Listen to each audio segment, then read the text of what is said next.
everybody, Joe here. Thanks for joining me again. As I mentioned in the newsletter, I am getting ready to pack. I'm packing the gear and I'm trying to decide what I'm going to bring on the trip. I've got all my choices here, but I'm trying to pack light.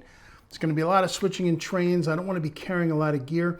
In fact, this is the first trip I'm going to be going on that I'm not bringing a tripod. I know that's really weird for me, but it's just going to be such a busy time. So I'm going to have to make do without. I am bringing two bodies. I've got my OM1 Mark II here, and I have the OM5. The OM5, I already have a lens on it. It's the pancake lens. It's basically, basically a 24-80 equivalent. And again, the Micro Four Thirds lenses are twice whatever the number is. In fact, let me put on the glasses. Let's see. Officially, it's a 14-42. Which means it's a full frame equivalent of a 28-84. And the beauty of it is, look at it. I mean, it's tiny. It almost looks the same if I have a lens on it or not. So there's no reason not to bring that. So the photography we're going to be doing is landscape work. And we were in Switzerland in June. We're going to a lot of the same locations. And there were certain lenses I never used. So if we go over what I've got here, I've got a 100-400 or 200-800 equivalent. This is a big heavy lens. This for me is a wildlife lens. I will take this to Grand Teton in October. No reason to bring it to Switzerland, so this is staying home. Next one down. This is a 12-100, and this is the lens I have been debating about. 12-100 is, again, a 24-200 equivalent. It's an f4 lens, which is quite an achievement for that kind of super zoom. It is a little bit hefty though, and that's the thing that's got me debating. When I compare that to the weight of my 40-150, I'd say this is maybe 50% heavier. If I compare it to my 2.8 standard lens, which is a 12-40, yeah, you can just see that it's a much larger lens. However, at f4 and with this range, it could be pretty handy. So that's where the debate's coming in. So I'm going to put this one aside and I'm going to put them in the bag and make that final decision. I've got a real long lens that's lightweight here. This is a 75-300, again, which would be a 150-600 equivalent on a full frame camera. Beauty of this lens is it weighs less than a pound. It weighs practically nothing. I didn't find myself using this a lot, but I did use it sometimes when I wanted to zoom in on mountain peaks and get some details. This is still in the running. Then I have a 40-150 here, which is an 80-300 equivalent. This is a nice lens as well. This is also an f4. So what does that mean? It's a fairly fast lens. However, when I'm shooting mountains, rarely am I shooting at f4. We're going to be shooting mostly out in the daytime. I'm going to be shooting f11, f16, so f4 versus f5, 6 isn't really going to make a difference. This is the debate. This is my 12-40 or 24-80 f2.8. This is a spectacular lens. It is super crazy sharp. This is my normal lens that I keep on the camera. So the debate is, do I bring this and this, or do I leave them both home and take the 12-100? Tough call. So that's what we're here about today. Going wide. This is an 8-25 or 16-50 equivalent. This is a really nice lens. It's also an f4 lens. But I found last time I brought this with me to Switzerland, I never took it out of the bag. It wasn't really wide angle place for me, so this is going to stay home. This is kind of an odd lens to bring on a landscape trip. This is a 30mm macro, so interesting. Weighs nothing, is tiny, but I don't need it. And then lastly, I've got a 17mm f1.8. Again, look at the tiny lens, and especially when I compare it to the 12-100, look at the difference. But this is ideal for really short depth of field stuff. Could be potentially interesting if I wanted to get some close-ups. And you see how big it is? You know what? This might make it into the bag. Now, of course, I've got a pair of batteries for my OM1, a pair of batteries for my OM5. Unfortunately, they don't take the same batteries, so I have to take both of these carriers. One other bit of gear I'm going to bring to make some filming easier, in addition to having my iPhone, is my Osmo Mobile.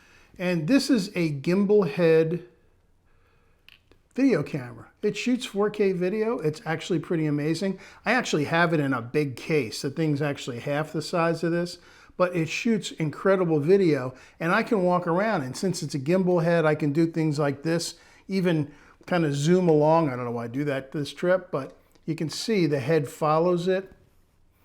It does do a very good video. It actually does decent audio, although most of the times I'll be wearing a mic. So this is going to go in the bag as well. So what it really comes down to is I'm not bringing all these lenses. What's going in the bag? Because I also have my computer here. I would love to be able to not travel with my computer, but I got newsletters to do. I got images to edit. I want to share stuff with you. So my laptop goes. I thought about bringing an iPad instead, but could be problems trying to get the newsletters out. So that's not the case. It's gonna be the computer. Now here's my bag. This is my favorite bag. This is a Mindshift sling bag. It just has the one strap that goes across my back. It carries a remarkable amount of stuff, particularly when you think that I switched over to the Micro Four Thirds system so that everything would be smaller. I mean, come on, this is a 600mm lens. You can't beat that for that size. So I'm going to put the two bodies in. I've got 3 pouches in here. Oh, what do I have in here? Oh, just some protective stuff. So I'm going to put the 2 bodies in. I'll put them both in the same. I'm going to put them in the middle pouch to give them the most security.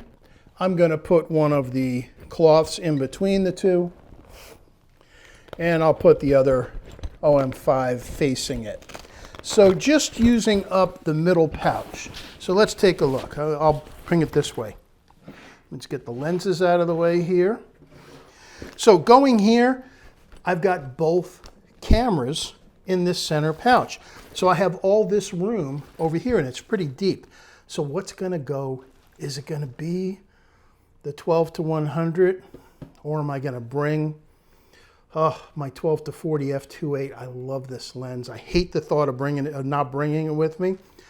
So 12-40, 40-150. This would give me a little bit more reach. It's also an f4 lens. It's a very sharp lens. The combination of these two would make bringing the 12-100 unnecessary. And you can see the size difference between the 3. The 12-40 and then the 40-150. And again, remember, the 40-150 is an 80-300 equivalent. So it's going to give me another 100mm of reach by taking these two. And you know, I've thought a lot about this.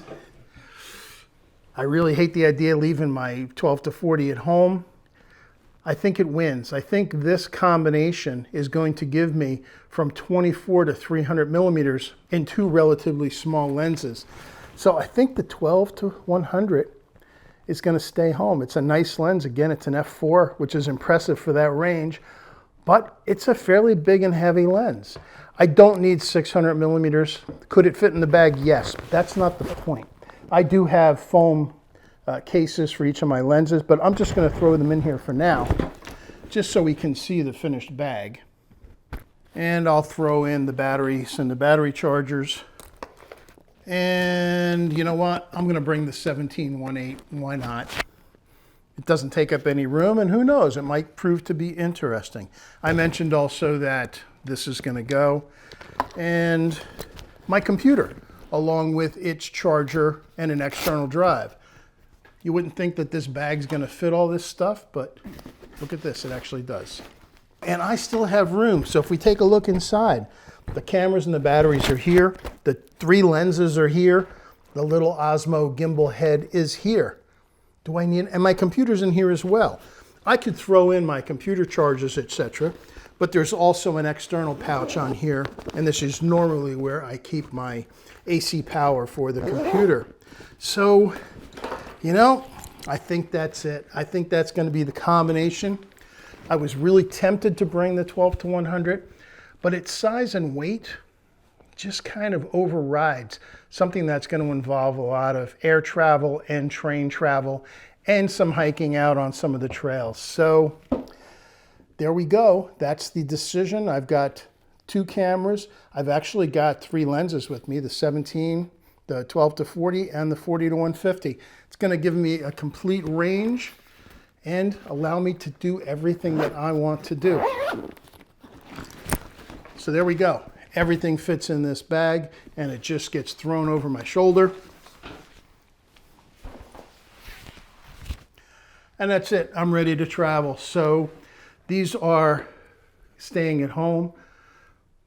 I'm still thinking about this one. I really don't think I need 600 millimeters. And the 12 to 100, as nice a lens as it is, its size and weight are what are going to keep it home. Obviously, the big gun, the 100 to 400, staying home. Not a wildlife place where we're going, but this will go with me when we head to Grand Teton in October. So decision made. I wanted to travel as light as possible. I'm feeling the bag. I've got the computer in my bag, and that's mostly for traveling on the trains. When we get to each location, the computer and its power stuff is going to be taken out and left in the hotel room. So this bag will be relatively light with everything I've got in here, and looking forward to a great trip. So I will be sharing images with you while we're traveling, and when we get home, there'll be a lot more to do as well. Thank you for joining me. Remember, when you're packing, pack light. My suitcase with my clothes is going to be the smallest suitcase I've ever traveled overseas with, so we'll see how that goes as well.